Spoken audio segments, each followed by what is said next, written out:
time to turn the pages. It's time to type it right.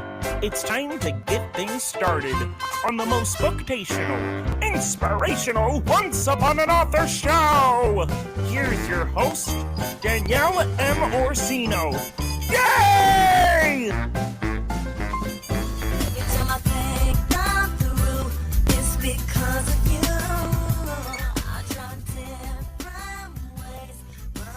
Appearances can be deceiving. I'm more than what you see. Mystique, X-Men. Welcome, everybody. Here we are at another episode of Once Upon an Author. I'm your host, Danielle M. Morsino. Well, everyone, believe it or not, we're up to book 4, Kingdom Come. Before we dive into it, here's a little background on it.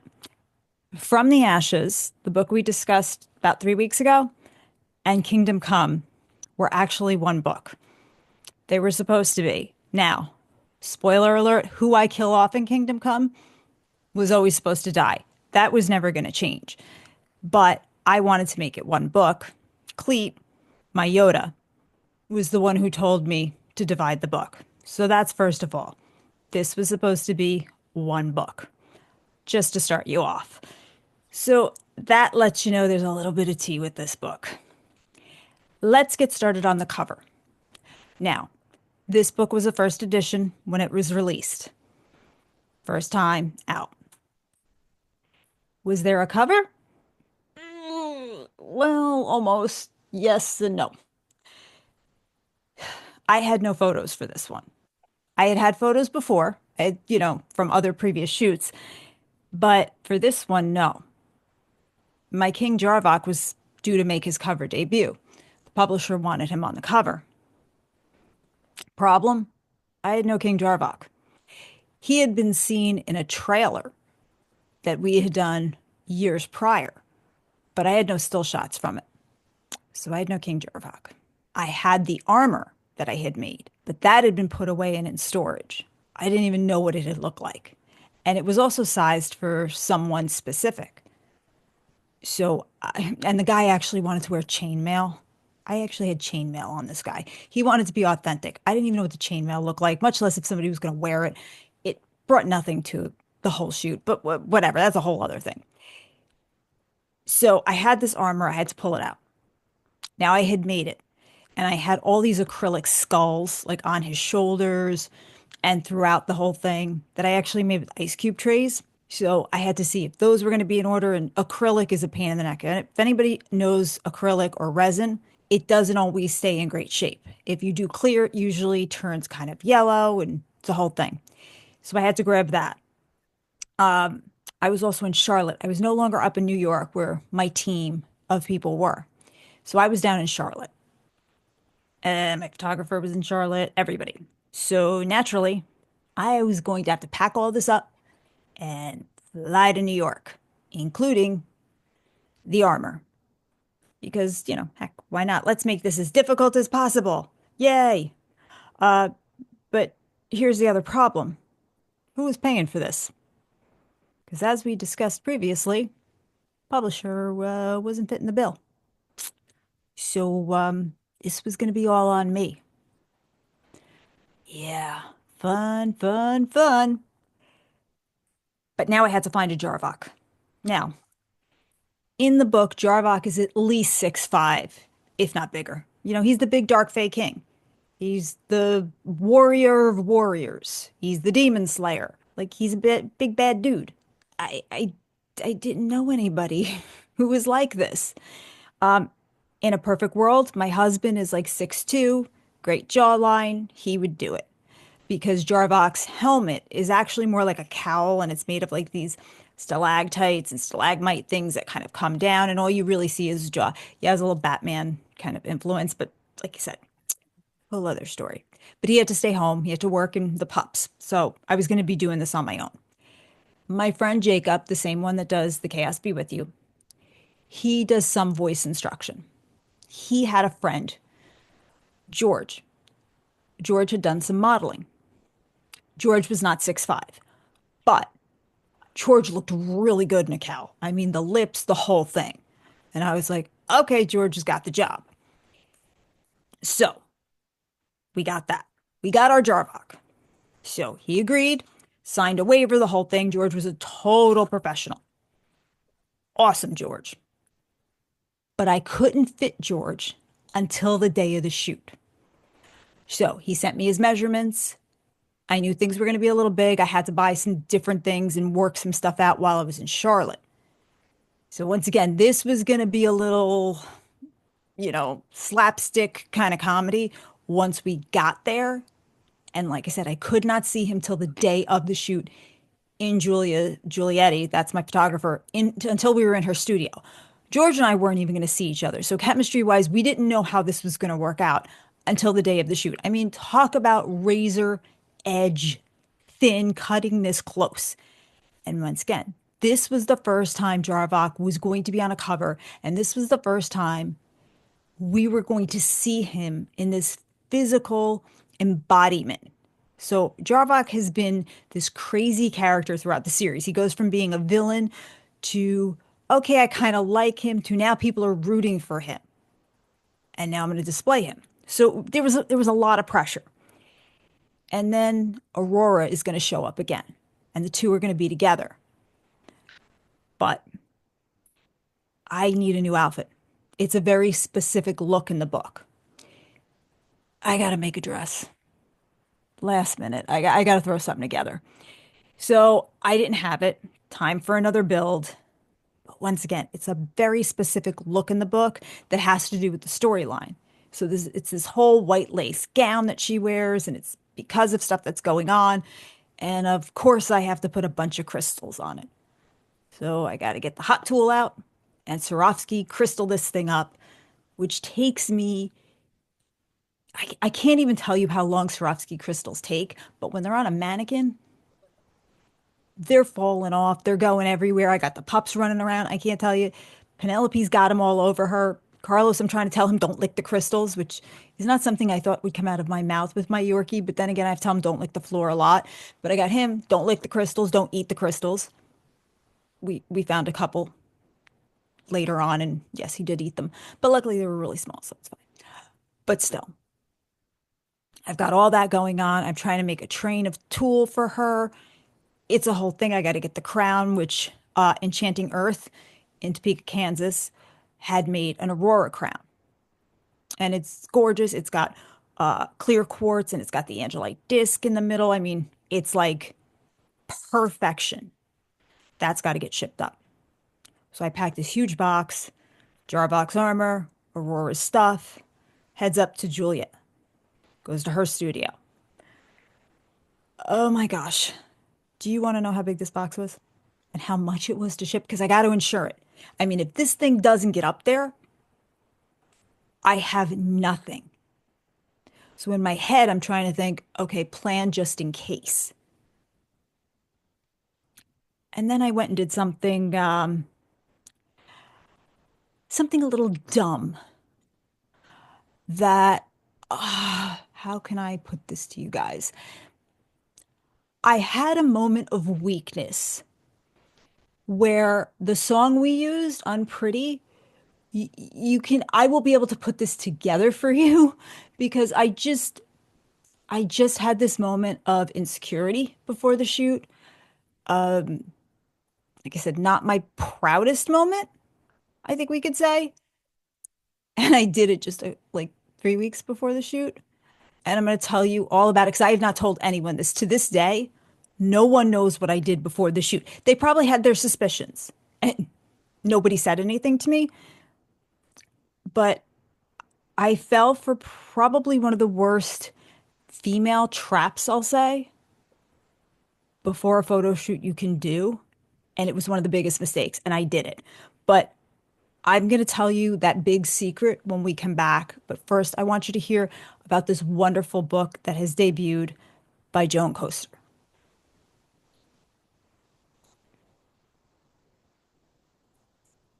Spirited Vinnie Ream from pursuing her art in a world dominated by men in this eye-opening novel by Joan Coster.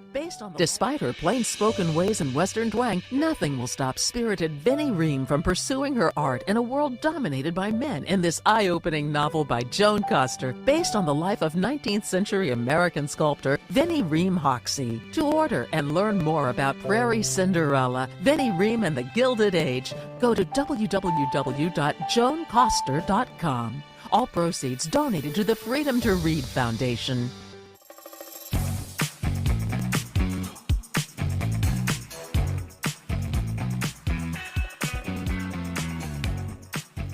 All right, so before the commercial, I teased this big secret. And even as I'm about to tell you guys right now, I'm still kind of cringing. So, all right. So I'm getting ready for this big shoot. And I've been on the cover. This would have been my fourth cover. But when you're on the cover of a book and you're writing what's inside, there's a lot of pressure because people are judging you for the inside. And yes, I know I've said this before. We don't judge a book by its cover. We totally do. That's what's attracting you to pick up the book. You don't pick up and read the blurb first. You look at the cover and then you pick it up and go, oh, and you read the blurb, and that kind of pushes you over the edge whether you're going to buy it. And when you scroll over a book, like when you're on Amazon or something, the cover blows up. So you're really getting a good look at it. Was getting a lot of feedback about my covers, and some of them were absolutely wonderful. Some people did not know it was me. But I was getting, that bully feedback, the troll feedback. I was getting, I look like Lady Gaga, which I didn't think was bad, but if you heard it in the context, you knew it wasn't a compliment. I was getting, especially about the mermaid cover, I was getting, she looks like Phoebe from Friends and not in a good way. I don't know what that means to this day, but it wasn't nice. And then I was getting stuff like, I can't even say, but then I get, oh, she looks old. I don't get her. Why is she on a cover? She's not pretty. A lot of things like that. And I was really starting to feel self-conscious. Like maybe I shouldn't be on the cover. I never considered myself attractive. I was never the pretty one. Like out of the group of friends, I was not the one that you looked at and was like, oh, her. I was kind of the one that like was in the back. I'm also 5'1". Okay, 5'2" on a really good day when I stand up really tall. But I never thought I'd be on the cover of anything. So at first I was really proud of it, especially being that I'm not 25. I was like, cool, don't airbrush me, whatever. But when the first book, Locked Out of Heaven, came out, some people made comments about my lips who knew me, and they were like, those aren't your lips. And I'm like, oh, I don't know. I didn't notice a difference. It kept getting pointed out. And I'm like, okay, cool. What does that mean? So, right before Kingdom Come, I decided on a moment of impulse, and I have never told anyone this, I was going to go get lip filler. I had never done anything to my face up to this point. But I thought, yeah, sure, why not? Let's try it. Oh my God. Now, I told the injector, I have a photo shoot coming up in 3 weeks. And they were like, no, it's plenty of time. I said I wanted half a syringe. They decided I needed a full while they were doing it. The swelling didn't go down. So the day of the shoot, I look like a duck-billed platypus. I mean, when I turn to the side, like Lisa Rinna has got nothing on me. Yeah, it wasn't a great look for me. I regretted it, but I was more upset that I fell for it. Like I listened to the trolls. I really started to believe like, okay, I've got to fix this. I've got to do this. Maybe I should go for Botox. Maybe I should get cheek filler. Maybe I should do this. Like I just started to fall for all of it. And I fixed my lips. I have never done it again. Like I said, am I considering it again? I can't lie to you and say sometimes I don't look and go, I want to get rid of those lines. I don't like that. But then I remember what I look like and I'm like, yeah, I mean, it was bad. And I can't believe my makeup artist didn't look at me and go, "So what's going on there?" But nobody said a word. I know Jacob knew because the way he was eyeing me, I know he knew, but everybody kept quiet. And I will show you the cover. And of course, they took a shot, like the picture they put us kind of to the side, but not. It was like a three quarters, and you could see like those aren't my lips. Uh, and it took a long time for the swelling to go down and for that filler to dissolve. But yeah, I fell for it, and I still like felt so self-conscious just being on the covers. And I still, to this day, and I know those covers are gone, but they're still out there. Like people can still find them. And I still get comments on social media about it. I really felt like unpretty. Just maybe I shouldn't be on the covers and all that. And that played into the photo shoot when I got there. Because now I'm self-conscious about my lips. And I was self-conscious to begin with, just being on the cover. And it's my work. So it's not only my written work, but now it's also my cosplay work. That's my armor that I designed. All the embellishments, the acrylic is all my work. I've put this piece together. I've made Jarvok. So that's on there. And then I'm being judged physically for what I look like. So I am as much of a scatterbrain mess as you can imagine. And now I've got to be Aurora, this powerful fae queen. It was not translating. Not at all. But I was trying. So December rolls around, and that's when we were doing it. I fly back to New York. I meet my photographer, Julia Giulietti, who's amazing, amazing. I love her. I love her. We had 4 hours to shoot this. Makeup, hair, 4 hours. And we needed to get everything we needed. And then I was turning around and going right back home. In between this, I was going to see Zabo actually for my migraine injections, and he did notice my lips, and he just pointed at them and walked away. So he knew. But I was trying to be as quick and as efficient as possible. So George and I had fun. But once again, the publishers didn't pay for a dime. So I had to pay for hair and makeup for both George and I. I had to pay, obviously, plane, airfare, home, to and from. I stayed with my makeup artist the first night, but after that, I had to stay in a hotel. All my traveling back and forth because I didn't have a car, and any incidentals. Plus, Jacob was helping me, and I had to give him something. Julia, I had to pay for, and then I still had to pay George something. So this was not, and then all the shipping. This was not a cheap shoot. Now, George and I had fun together. But like I said, I could have done a little bit better. I'll be very honest with you. I could have done better. But Jarvok has very distinct burns and scars on his face. So we let the publisher know ahead of time. My makeup artist, Denise, is going to market. She had special effects stuff. She was like, I'm going to market, but they're going to need to clean it up in post. And they were like, no problem. We could do that. And Denise really did a good job with the burns. Like her burns look great. But the scar that went from his ear to his lip, she used special effects. We had it, but it was going to need to be cleaned up. No problem, no problem. Same thing with his arms. And what do you think happened in post? I'm going to give you a second to think. Got it yet? By the way, this whole thing is gone. You should get it pretty quick. They couldn't fix anything. So instead of all the pictures that George and I took together as a couple, none of them could be used because they could not clean anything up in post. They told me after the fact, oh, that's beyond our capabilities. We don't do that. You couldn't have told me that before. So they had to take two pictures and put them together. And enough that they had to hide all of Jarvok's distinctions behind me. Not the pictures we planned. So I had to waste probably about half of the shoot because they couldn't do it. It was a shame. It was such a shame. The controversy was, along with the book, I had religious themes, things like that. I pulled a Game of Thrones. I killed off a major character. And I introduced kids as my main characters. My Face Scooby Gang kind of made their appearance. People were worried. I was like, hey, I got this. After all of it, I was doing promo like crazy.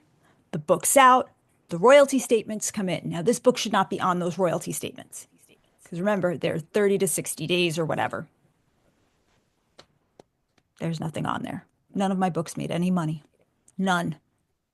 I have got 3 books and a novella out at this point.